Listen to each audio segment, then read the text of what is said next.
The annual swarm of mayflies is about to pay a visit to those along the shores of Lake Erie. 13 ABC's Dan Smith has an update on when those pesky flyers might arrive. Dan.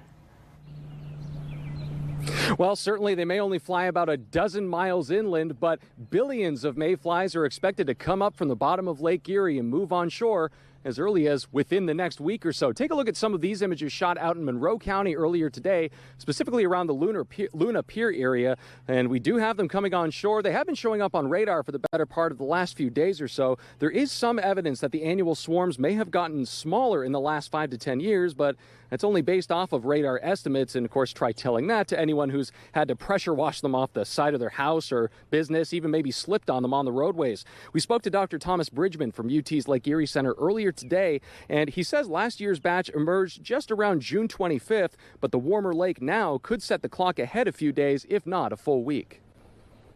It's very hard to judge the swarm by what you see in your backyard because the mayflies are not very good flyers and they will be carried wherever the wind takes them. So if it seems like it's a low year on the Ohio shoreline, it might be a big year on the Canadian shoreline because the mayflies could be blown one way or the other. More mayflies can indicate a healthier lake overall, depending on the oxygen size. The oxygen on the bottom of the lakeshore will kind of heavily depend on the size of that swarm. No matter that or the wind direction, your best bet to maybe stave off that invasion for a little while longer is maybe keep those porch lights turned off for the next couple of weeks, especially if you live along the shoreline. Reporting live from Point Place, Dan Smith, 13 ABC Action News.